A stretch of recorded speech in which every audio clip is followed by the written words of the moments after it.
taxpayers, and yet they're supposed to be representing Hennepin County. Of course the vote was going to pass because 80% of Minnesota was outside of Hennepin County and had nothing to lose. Considering the legislators from Hennepin County voted overwhelmingly against the plan, the conflicts of interest were so mind-boggling that the whole process was illegitimate.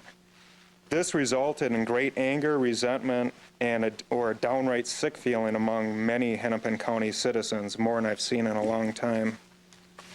Minnesota voters are among the best educated people in the country. We need to follow the true intent of the 1999 law and allow them to vote on this issue. It's the only legitimate course to follow. Kevin Baumgartner. Kevin Baumgartner. Hi, I'm Kevin Baumgartner. Thanks for having this forum.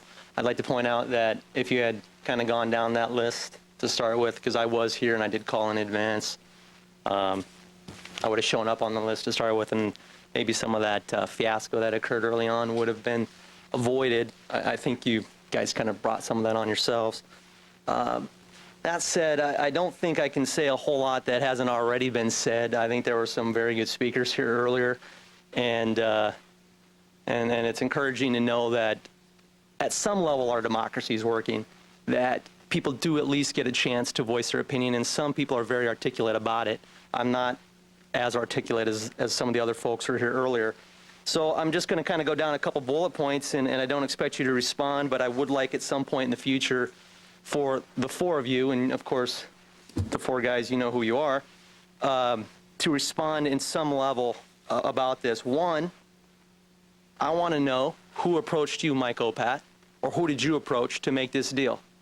I want to know who else was involved in the underhanding of this, because let me tell you, it definitely didn't just come out of nowhere.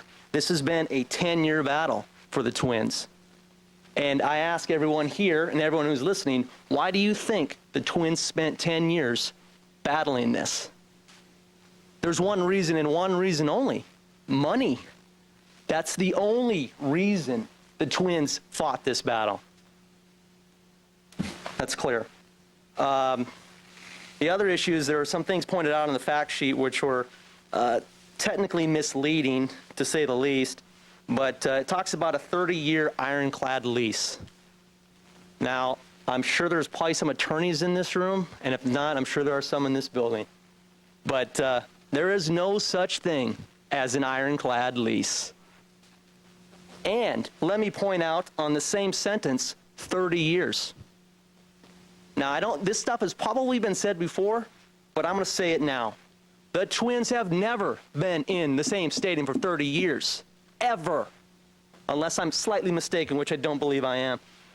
So, who is to believe that the Twins are going to be here in 30 years? Another point, who's going to pay to tear down that stadium in 30 years? Because it won't be here. They'll want another stadium. There's talk about a retractable dome. The Twins have already, within days of the state legislators signing their stuff, they've already talked about the possibility of a dome.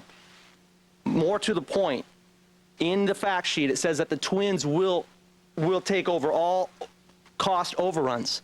What if, and this is a good possibility, what if it's $100 million in overruns? That's not unimaginable. $650 million for a stadium? You guys don't even know how much the land is going to cost to acquire yet, let alone clean up. If that happens, what happens to this whole deal? Are the Twins going to step up with another $100 million? They could barely cough up the first $100 million. And we've reached 3 minutes, so if you could conclude. Thank you. That's all I had to say. Thank you. The clerk informed me I did miss a name, Mary Hand. I apologize. Mary Hand. John Kolstad.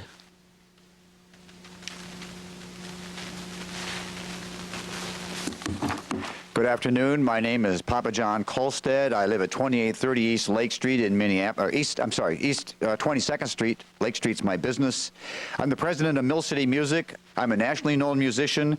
I am now, because of the irresponsible behavior of the state legislature and this county board, I am now a candidate for Minnesota Attorney General.